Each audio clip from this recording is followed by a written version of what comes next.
Welcome to Stories of Impact. I'm writer-producer Tavia Gilbert, and every first and third Tuesday, journalist Richard Sergey and I bring you conversations about the art and science of human flourishing. This week, we're bringing you a conversation with Vint Cerf, a man globally recognized as one of the fathers of the Internet. In recognition of his extraordinary contributions to the creation of Internet technology, Cerf has been awarded a U.S. National Medal of Technology, the Turing Award, and the Presidential Medal of Freedom. And drawing on his own experience with being hearing impaired, he's also known as a leading advocate for technology to be made accessible to people with a variety of abilities.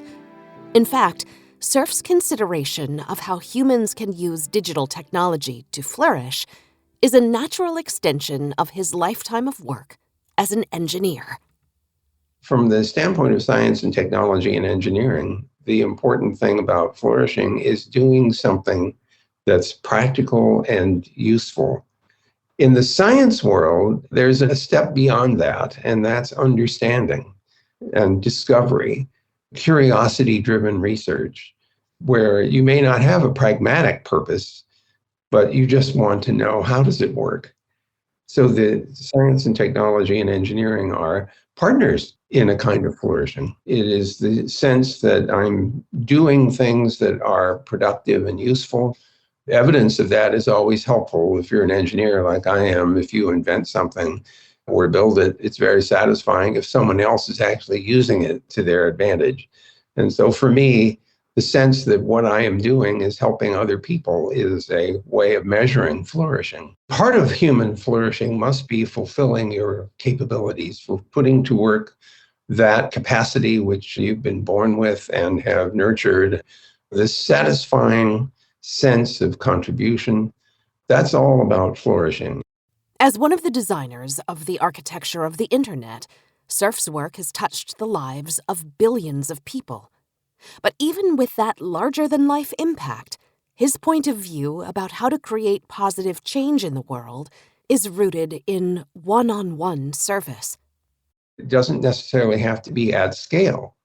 Helping one other person can be very satisfying, knowing that you've made someone else's life a little bit better because of something you knew or something that you were able to do. Knowing that what you're doing is somehow productive and useful and satisfying is a part of flourishing. But if you think of a community as a collection of individuals, if they are flourishing, it must be because they are working together. They are truly a community where everyone has a role to play and everyone's contributions make the community better. And you could argue the same from the standpoint of a global perspective, where the entire population, somehow each individual in that entire population feels like they know their place in this complex system and feel as if their place is positive and contributive. Now, not everybody has the same opportunity to achieve that objective, but even in the poorest part of the world, there are still acts that people can do or undertake that are evidence of utility and productivity and care. How many times have you heard stories from someone visiting some of the poorest parts of the world where the family shared what little they had because they were willing to do that and wanted to do that, even though it wasn't very much? And so the spirit in which that sharing happens is surely an element of flourishing. I think perhaps one of the most important virtues is a willingness to commit to doing things that are positive and constructive. The idea that you care about other people, not just immediate family members, but others who are part of your local community, neighborhood, household, country, and state, and so on. This sense of belonging must be a part of flourishing. If you don't feel like you belong, it's hard to feel as if you are flourishing. Beyond lacking a sense of belonging in community, there are additional barriers to flourishing that Cerf recognizes. Probably the most significant challenge has to do with that which interferes with well-being. And you can think of some concrete things that contribute to well-being, whether it's a roof over your head, clothing, food, and water, and sanitation, and so on, all the things that we think of as human rights. In their absence, it's hard for things to flourish. Then we need to go beyond that now, and that is the ability to learn and to become more capable of doing things. It's hard to flourish if you don't have a good education and don't know how to learn, don't know how to learn new things, don't want to learn new things, because a world that keeps changing requires us to keep learning. Anything that interferes with your ability to learn has got to interfere with your sense of well-being. The same argument could be made just generally about income levels, being able to support a family and yourself because of the work that you do is a really important aspect of flourishing. If you don't feel as if you're in a position to be capable of supporting yourself and a family, then surely your sense of well-being will be eroded. And I would point out, by the way, that for people with disabilities, this is a big challenge because often it is assumed that they're not capable of flourishing in the sense of being productive and being capable of supporting themselves. And that is a bad assumption on the whole.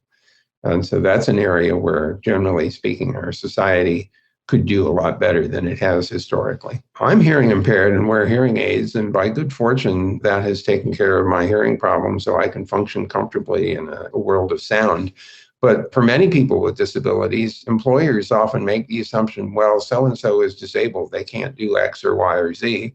In some sense, that's deciding for a person what they can and can't do, when that decision should be the responsibility of the person with a disability who's learned how to overcome it, how to accommodate it. So I think our societies generally don't give credit to people for what they're capable of doing with or without some accommodation. And that's a space where we all need to improve. Though Cerf points to the power of the internet to remove barriers to communication and to facilitate connection, community, and accommodation, he recognizes that the very technology he co-created has as much potential to harm humans as it does to benefit them. I would argue that the opportunity to harness computer power and to affect collaboration among people is extremely powerful and has already demonstrated an enormous potential. Modeling analytical tools that help us understand the dynamics of complex systems, to say nothing of things like machine learning and artificial intelligence. All of these have turned out to be incredibly powerful tools, solving problems that we could not solve before, often in timeframes that are measurable in seconds or less. So I see the technologies of the internet and computing as being enormously productive. It's just that we have to learn how to use them in a way that limits the abusive potential of these kinds of powerful tools. And again, Cerf identifies education as the key to how we can successfully navigate a constantly changing digital world and limit its potential harms. I am a big fan, of course, of the idea that the internet is an empowering tool. It lets us do things that we could not do on our own. Whenever you do a Google search, just by way of example, you're engaging a huge amount of computing power to go look through the entire World Wide Web and find the thing that you're looking for. So the technology is just tremendously enabling. However, it also enables people to do harmful things, which is the flip side of this whole story. And so of late, for example, we're seeing the rapid propagation of misinformation, disinformation, propaganda, various and sundry kinds of cyber attack, phishing and fraud, and all kinds of bad things happen in the online environment. There are some technical things we can do to try to minimize or at least reduce those risks, but it also requires a certain amount of wetware functioning. Just like you teach kids to look both ways before you cross the street, you need to teach people how to be safe in the online environment. So you have to understand something about the technology, understand how it works, understand what tools are available to you to defend yourself against potential hazards. So that is what we might call digital literacy. And we should be teaching people early on how to accomplish and achieve that. We should also be teaching people how to think critically about what they see and hear. And we should apply that to virtually everything that we see and hear. It takes work to do that, but it produces a better outcome than simply running down some conspiracy theory and following the crowd. Cerf never anticipated that such a practical tool as internet communication would someday become weaponized, moving it far from its promise to help humans flourish and toward destructive ends. There can't be much doubt that the invention of the internet, on top of which was added the World Wide Web, has produced an information universe which renders information more accessible now than it ever has been in human history. Of course, the problem here is that everyone can contribute, which is wonderful. The trouble is that not everyone's information quality is equal. And in fact, some people are deliberately contributing polluting information, if you like. So now we have the problem of distinguishing good quality from bad quality information. Hopefully, the tools that allow us to discover information will also allow us to filter that information in order to discover that which is useful and beneficial, as opposed to discovering misinformation that will literally mislead us. So internet deserves some visibility there, but it's its application that's the important question. How do I use it in order to achieve benefit? There were hints of the social utility of the internet, mostly coming in the 1970s with distribution lists and email. We could see the kind of social engagement that the distribution lists offered. But with the arrival of social media and the feedback loops that the social media generated, the reward system that was invented by these companies led to more extreme behavior, in my opinion. So, how many likes do I get for saying something? Well, the more extreme things that you say, the more people you may attract, because extremism tends to attract attention. So we need to learn a lot more about the dynamics of social networking. We need to learn from psychologists and anthropologists, sociologists, and maybe even neurologists. And I don't think the companies that make these products have as deep a knowledge and understanding about how they affect human behavior. And that's an area which deserves more attention. Does Cerf remain hopeful that humans have the potential to become wiser stewards of digital technology? I do remain optimistic, although from time to time I do worry that we may blow ourselves off the planet before we have figured out how to be a constructive and flourishing society. Despite the trend toward harmful manipulation of digital technology, Cerf still believes that we can create a culture that maximizes its positive aspects and minimizes its negative impacts. I believe humans are teachable. Some of this is survival psychology. When we are confronted with an existential problem, theoretically, we pay attention. I must admit to you that we've not paid enough attention to global warming and the side effects of all that. We need to do something about that. Our solution to the potential of nuclear war was mutually assured destruction, which is surely one of the most cockamamie ideas imaginable, as opposed to simply getting rid of the nuclear weapons entirely. But getting there is hard. All of these kinds of things have a politics of their own. And figuring out how to create incentives to get the right outcomes is, of course, exactly the kind of creative challenge that statesmen and other leaders have to exhibit. So I'm still very positive that all of the technology that we keep developing has a potential and positive role to play, even though we're going to have to do everything we can to keep those same technologies from being used in ways that are harmful. Machine learning has turned out to be a really powerful but sometimes brittle tool. So it's important to understand that it doesn't always work. It's very good at discovering correlations, but it also learns bias if it doesn't have adequate training materials. So we should be very careful about that. Also, sometimes a little hard to explain why did it do X for some value of X.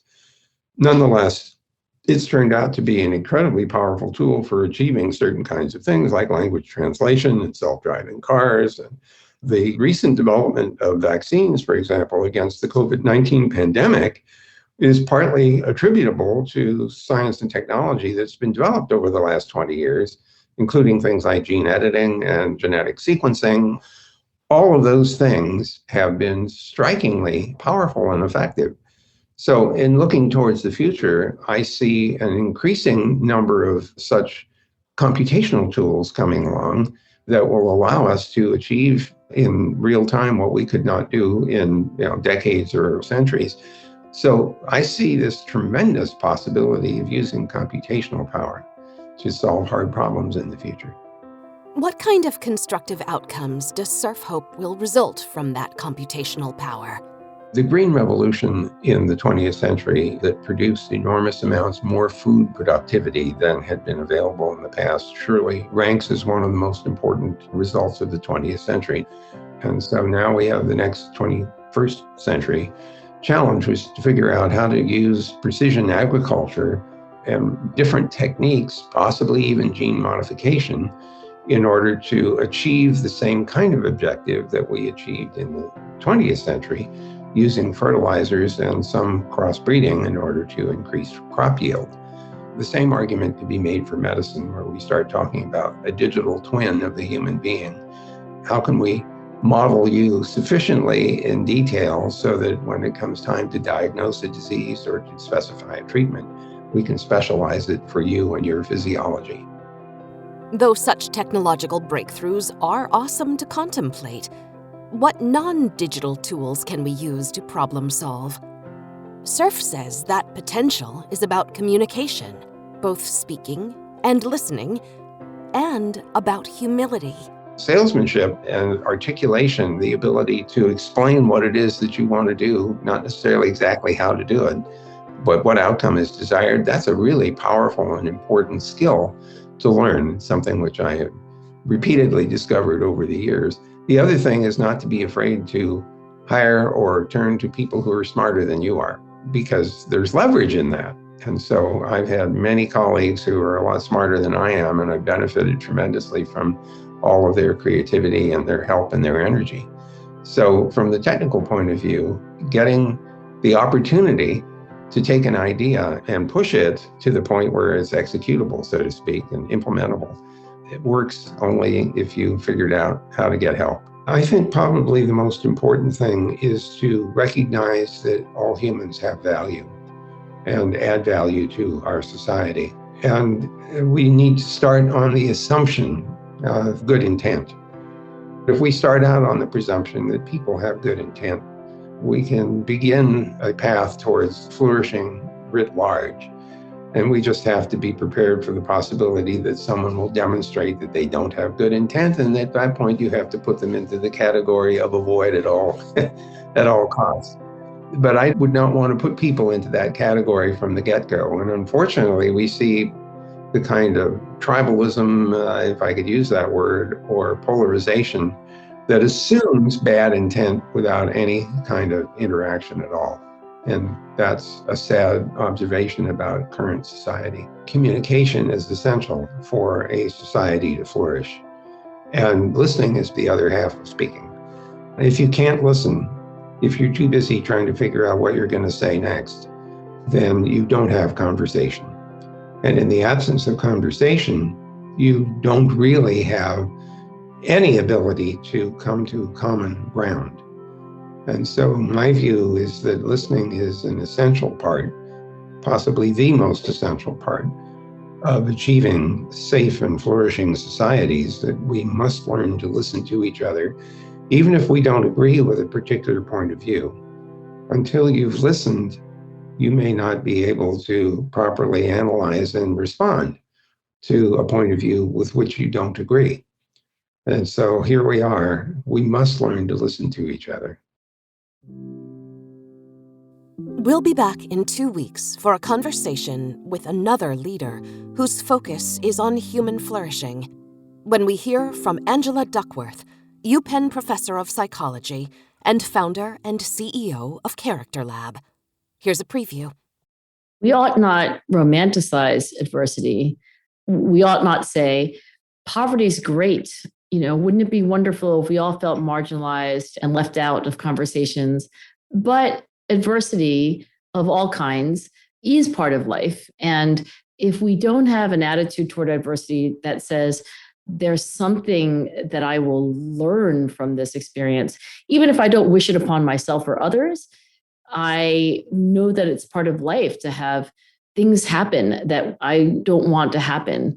I think a full life says you take your good days and your bad days, and you try to make something honorable out of both of those. If you appreciate listening to the Stories of Impact podcast, please follow the podcast and rate and review us. You can find us on Twitter, Instagram, and Facebook, and at storiesofimpact.org. This has been the Stories of Impact podcast with Richard Sergey and Tavia Gilbert. Written and produced by Talkbox Productions and Tavia Gilbert, with associate producer Katie Flood. Music by Alexander Filipiak. Mix and master by Kayla Elrod. Executive producer Michelle Cobb. The Stories of Impact podcast is generously supported by Templeton World Charity Foundation.